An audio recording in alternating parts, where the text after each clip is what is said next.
And Israel would not want to wage a big war and appear to the world naked, clearly, as an aggressor. No, that's not deception.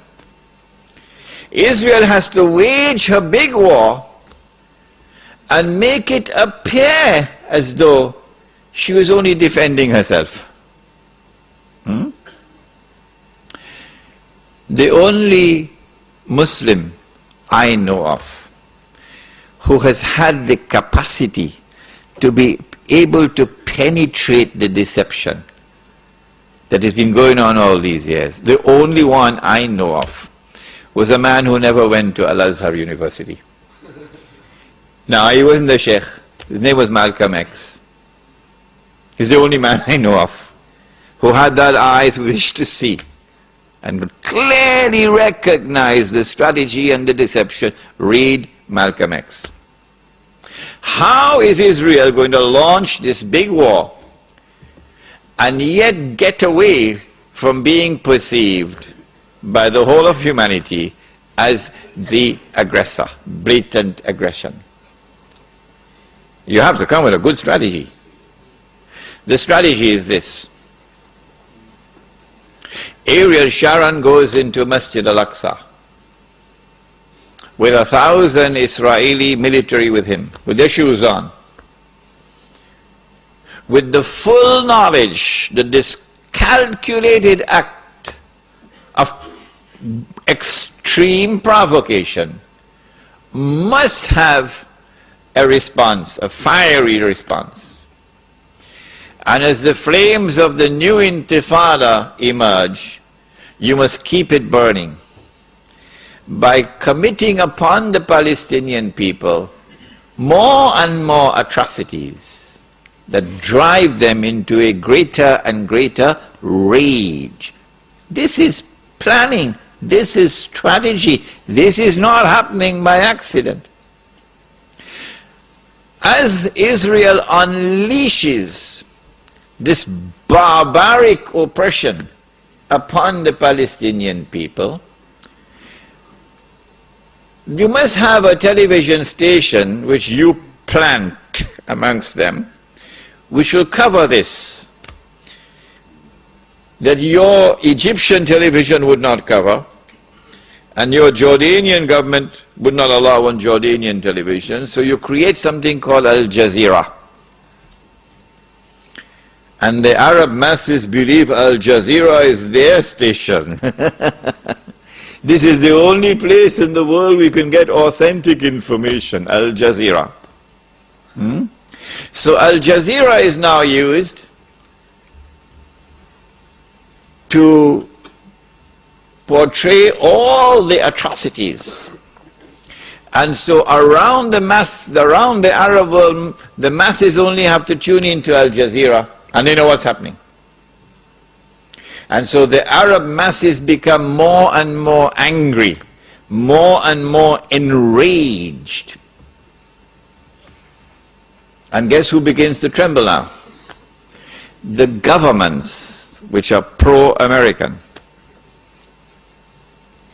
The governments which have entered into peace treaties with Israel. These are the ones who are now trembling because their people are becoming more and more enraged. So Mubarak in Egypt and Saudi Arabia, I don't know, is Fahad or Abdullah, and Abdullah in Jordan, and Sheikh Sabah in Kuwait, etc.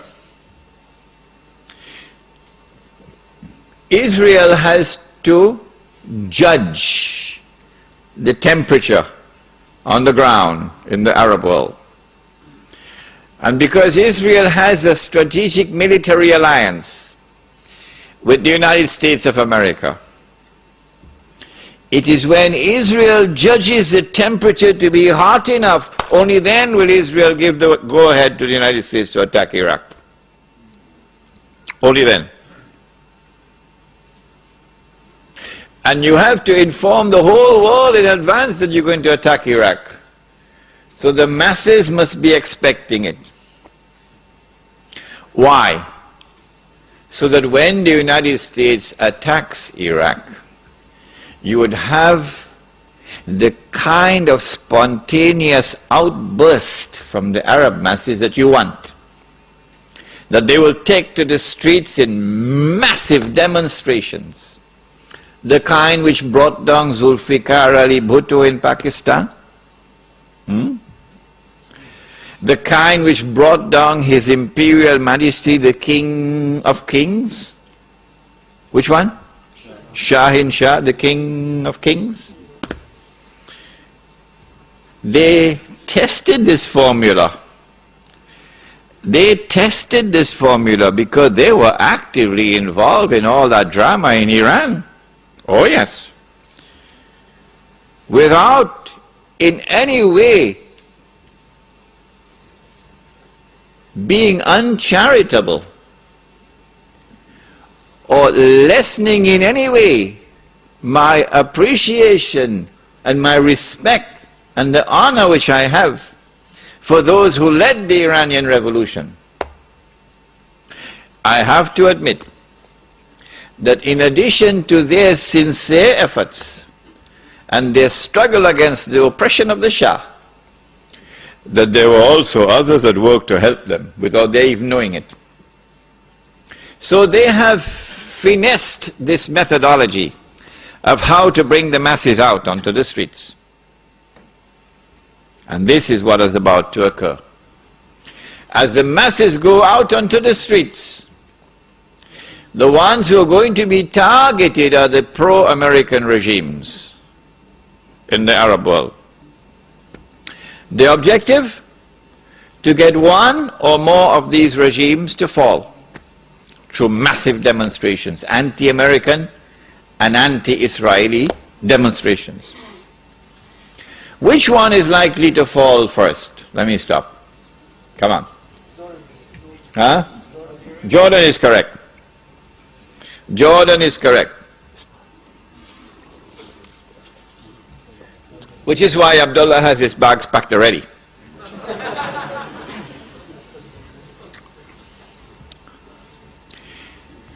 The reason why Jordan is the first to fall, likely to fall, is because more than half of the population of Jordan is Palestinian. And because Jordan shares a border with Israel. If the Jordanian government falls, in consequence of the attack on Iraq, and the Jordanian government, or shall I call it the Anglo-Jordanian government, is now replaced by an anti-American, anti-Israeli, and best of all, a government declaring itself to be Islamic. If that happens, and the Jews are going to be praying for that to happen, then you will see television really coming of age for the second time. The first time was September 11th. Television will now get to work around the world, CNN leading the pack, and the media around the world will now be used to portray an impending scenario in which, like the domino effect, governments around the world of Islam, they will claim, are now going to fall. And the world of Islam is rising up now. And one-eyed Muslims, of course, are going to believe it. The world of Islam is now going to rise up, and all these governments are going to be swept away. And authentic governments representing the Muslim masses will now emerge. And therefore the Jews are going to have their throats cut. This is going to be the most dangerous moment in the entire life of the world of Jews. The media will portray it. If we don't do something, we will all be slaughtered by these Muslim fanatics. Yeah? I tell you, this will be drama worthy of Hollywood when it comes. They must be hating me now for revealing their secrets. It is in this scenario that Israel will say, we have to do something. If we just sit here and do nothing, the state of Israel will be destroyed and the Jews will all be slaughtered. What can we do? They call it a preemptive strike. A preemptive strike. But it won't be a preemptive strike. It will be the most dazzling display of the magnificent application of state-of-the-art military technology that will leave even Uncle Sam in the backyard. A war like Uncle Sam has never seen and could never wage. That is what Israel is going to wage. Do they have the technology? I believe they have technology that even Uncle Sam doesn't have. It will be a lightning strike. Israel has to put on this magnificent display of military power and state-of-the-art technology beyond anything else that the world has ever known, in order for Israel to impress upon mankind the validity of its credentials that is now going to become the new ruling state in the world. Before Fahad could even blink, the Israelis have taken over the Saudi oil fields, and the Iraqi and the Kuwaiti oil fields. The United States, of course, will make some noise, and Britain will make some noise, but will they send troops? No, of course not.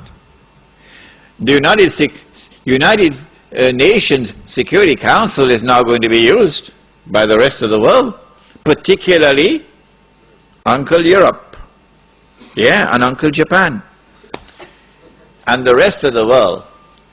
They will take the United Nations and seek to use the United Nations now to do something about this. Collective action to force Israel to withdraw. Because if Israel does not withdraw, Europe is going to be choked, Japan is going to be choked. And as the United Nations is now being used for the first time in its history, an attempt is being made to use the United Nations effectively by the rest of the world, I anticipate that the United States Congress, the Senate, and the House of Representatives will now pass resolutions forcing the US government to withdraw from the United Nations.